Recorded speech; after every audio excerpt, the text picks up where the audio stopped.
Hey, last week I shared daily disciplines, daily habits that have quietly shaped my life. This week I want to go deeper. Those disciplines didn't appear out of nowhere, didn't just suddenly happen. They grew from a handful of decisions that I have made over and over and over again. Decisions that the kind of person that I wanted to become would make. Because I've learned that you can spend your whole life chasing success. You can even achieve it and yet not become the person that you hoped you would be. Hey, that's what we're talking about today. Stick around. This is the Franchise Pitfalls and Profit Show. Each week, we bring you the challenges and triumphs of being in the franchise development and consulting business. The things you need to make money faster. And now your host, one of the most successful franchise developers in North America, Don Shin. Hey, welcome or welcome back. Last week I shared some of the daily disciplines, daily habits that have quietly shaped my life. Things like planning my day, staying healthy, a spiritual commitment and spiritual time every day, every week, reading to personally learn and grow, protecting my time to think. I'm going to talk a little bit about that today, a little bit more, and just being intentional on a daily basis. So after I finished that episode, I really started to find myself reflecting on something. I was just thinking that where in the world did those disciplines come from? How did they happen? And so I think they really grew out of a much deeper question that years ago I've asked myself, and honestly, this has become very visible to me recently. And that is, what kind of person do I want to become? And now, certainly at my stage in my business, my career, my life, my age, I'm really reflecting.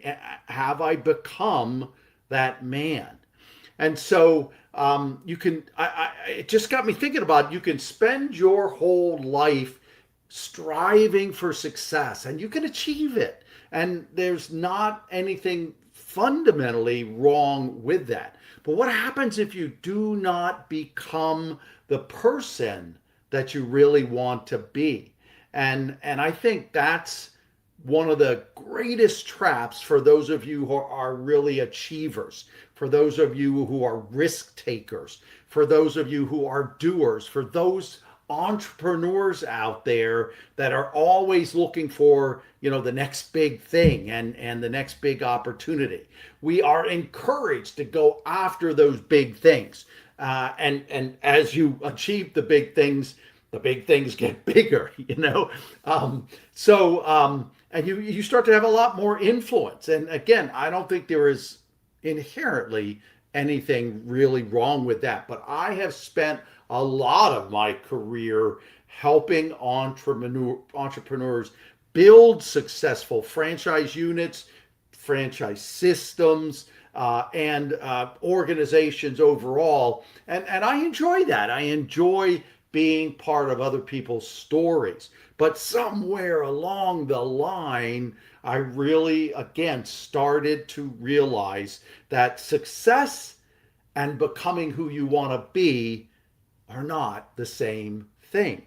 Success asks, what have I achieved? What have I accomplished?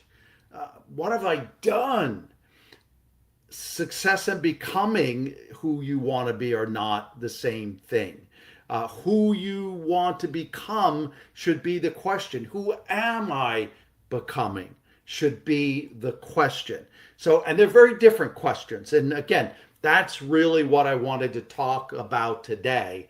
The older I get, the more convinced I am that that second question about who you want to become is much more important. It is the important one, because one day people are going to reflect not simply on what you built. They'll remember some of that for a while, but what I think people are going to remember is how you lived. who you were, who you became. And I've said it often, and I'll continue to say it. Legacy isn't what we leave behind when we pass away. I believe truly that legacy is how we live when we're here. So, looking back over my life, I don't think my greatest decisions were any particular business decision I made, or some opportunity I went after or chased. I think they were the decisions about the person I wanted to become. I think those decisions were the stronger ones and the most important ones, because the decisions became my disciplines. And those disciplines practiced over and over, in essence, they become the habits, and habits are what shape our lives.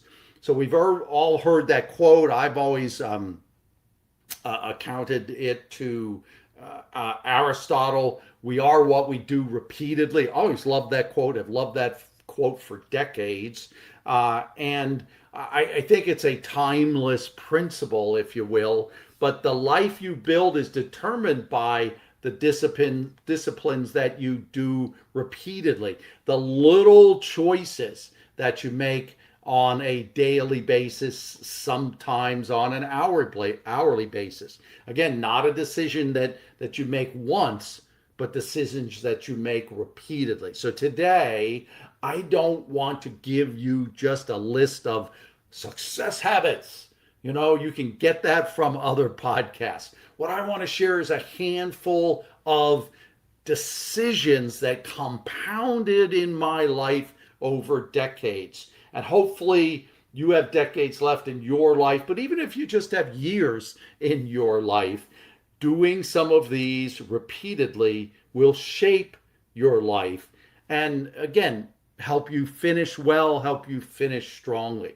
So, hey, the first decision that I wanted to talk about was how I feel that I regularly invest in myself.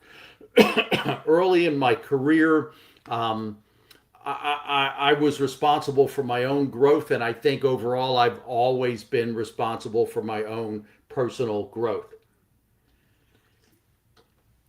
Certainly my corporate days, my corporate America days, I was fortunate to be hand selected as one of a few managers who were considered executives of the future, and they invested thousands of dollars into me. When I became an entrepreneur, of course, I had to invest money in myself. And at times, it was a low amount of money. At times, maybe it was just books that I could afford and buy several books. And last week, I talk about read 10 pages a day. Do the math. That's probably 15 to 20 books a year. If you want to throw in audiobooks in there, you can probably do more. But sometimes if all you can afford is a $10 or a $15 book, do it. Buy it. Okay? In recent years, the last 3 or 4 years, I have spent literally tens of thousands of dollars to be in select mastermind groups. Over the years, I've found mentors. I think in my corporate days, I think I probably had 3 or 4 different mentors in the 2 major companies that I work for. I attended, again, leadership development in those days. I've regularly tried to learn from people outside of the industries that I was in. And even today, I still find myself a learner. I still find myself investing in myself, spending the money, as importantly, spending the time. So I dove into new technologies. I've been embracing AI, for example. If you're over 50, you're over 60, don't be afraid of it. Go for it. Use it. So I've jumped into that whole tech world. So growth isn't something I ever think that you finish. I think it's something that you choose to do again and again and again. Let me shift gears. Another decision that I have deliberately made, and probably in the last decade or so, was to create space to think. Create space to think. Most leaders spend most of their lives reacting. They're taking phone calls. They're writing and reading emails. They've got all kinds of meetings that they're rushing to. They're firefighting problems in the business. There's tons and tons of urgencies put upon us. But how often do they stop to just spend thinking time? So I learned that I think some of the best decisions that I've ever made didn't happen in the middle of me doing emails. They usually happened when I was reflecting.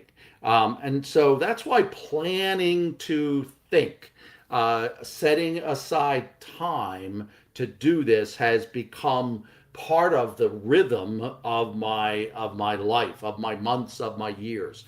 So I do it weekly. I certainly do it quarterly, and I certainly do it annually.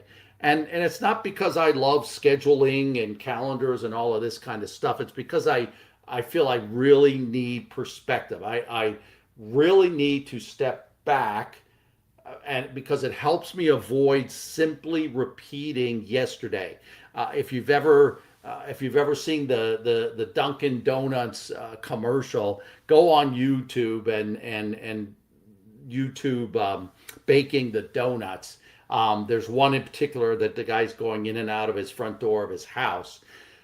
That's what most business owners do. They go out, they do their business, they come back in, and after months and certainly after years of just doing that, it's exhausting. It's very tiring, and you can see that reflected in the Dunkin' Donuts commercial. I just think pausing to think helps me ask whether I am becoming the person I want to become. But it, you know, it impacts all of the areas of your life. So stopping and thinking, making a deliberate rhythm or habit of doing that is another thing that I would contribute to my success habits, if you will, success disciplines. All right, another thing is to invest in relationships. And I'll do a shameless plug for my book that I wrote 12 years ago called Can You Relate? And it is available on Amazon. Um, it was about relationships. I had taken the time to reflect on when I felt I had some of my most successful years. This was 10 or 12 years ago. What were my most successful years? What did I attribute my most successful years to? To what did I attribute my successful years? Is the proper way to say that. Um, I love people. I love talking to people. I think I'm just naturally curious. But what I realized were that there, that what I realized was that there were key relationships in life that not only enriched my life, but I think overall helped me be successful. It helped me build a successful life. And these relationships, again, helped me become who I wanted to be. So, relationships and an intentionality about building relationships, I think, is really key. You can build them because people matter. Again, whether it's me enriching me and me advancing and growing, learning and succeeding, but you're also going to pour into people along the way as well. All right, another decision that I did was to protect my integrity. I certainly have made mistakes over the years, but I've really tried, again, recent decades to make decisions that I could live with, that I could sleep at night, that I knew would pass the test of time. Titles can be replaced. Money can be earned if it's lost or you've made a mistake financially. But reputation takes years to develop and only moments to damage. So integrity really isn't a habit. I think living in an integral, living with integrity is a discipline. It's a decision, again, that you make over and over and over again. It can be not to cut corners on a business deal. It can be not to cut corners when you're doing your books. But on a personal basis, it can be, not to join in, with the guys in the wrong kinds of conversations and discussions. It can be not using that wrong language. It can be not watching that movie with all the language and sex and stuff in it. So it can be not having that the wrong types of conversations, or even simple things, making the inappropriate comment to someone.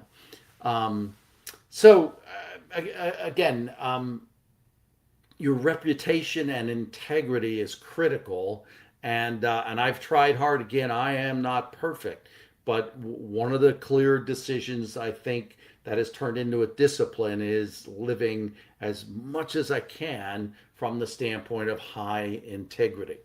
Um, Another decision that quietly shaped me, I think, almost every part of my life, was to choose growth over comfort. And there's particular places in my life that I really struggle with this. But looking back, almost every major opportunity that I had required me to get out of my comfort zone. It was something that I had not ever done before. Changing positions in the company, moving across the country to take on a different territory. When I was with the corporate world, I went into the international division. Yeah, that long ago it was called international, not global. People told me I was going off into an abyss and I would never come back from this career wise. And look at where the world is today on a global basis. That gave me opportunities to live overseas and expose my family to all kinds of different countries and cultures. Stepping out into the entrepreneur world, I was arrogant and cocky, and I can do anything, and I have been successful at most of the things that I've tried. And here was the opportunity to get out from under the man and the kind of the corporate structures and start my own business. Now, I did it through franchising, kind of what I felt was the smarter way to do it. I wasn't sure what I would be good at, so I thought, hey, I'm going to go with a franchise so that I've got some help, so I've got a quasi big company experience, because I would have people to go to for training, for support, to answer questions. But that was something that I had never done before, and I have people look at me. I've had people look at me and hear my story, and they go, "Holy cow! Holy moly! You did all that? You invested hundreds of thousands of dollars? Nobody else was here in the United States. You were the first one." And when I hear it that way, I go, "Oh man, what was I thinking?" But it was the best decision one of the best decisions I ever made in my life. So take on new responsibilities. Things will force you to learn. It has forced me to learn things that I didn't know, and it helped me grow and it helped my comfort zone to also grow. Growth almost always lives on the other side of discomfort. So get out of those comfort zones. And I don't think age matters. Again, I started my first business when I was 44, I think it was. And, I'm still digging into things today that are things that I don't know much about, but things that I'm excited about and I'm thrilled to learn. All right. So, hey, finally, just turn that off. Okay. So finally, I think one of the most important decisions from a bigger picture standpoint has been redefining success. When I was younger, all the traditional stuff, go after the accomplishments, go for the trophy, go for the award, go for the dollars. and I've got a closet full of trophies. Okay, to be honest with you, I don't even know where they are. We moved. They probably have never even been unpacked since we moved a few years ago. Today, success means so much more to me. It means something that's much, much deeper. It's about living what matters. It means being present for people. It means recognizing what does matter. You can't take anything with you. I've always heard the joke that I've never seen a U-Haul attached to a hearse. You can't take anything with you in the afterlife, but you can fundamentally take people. You can live in a way and have an impact on lives and meet them in another life.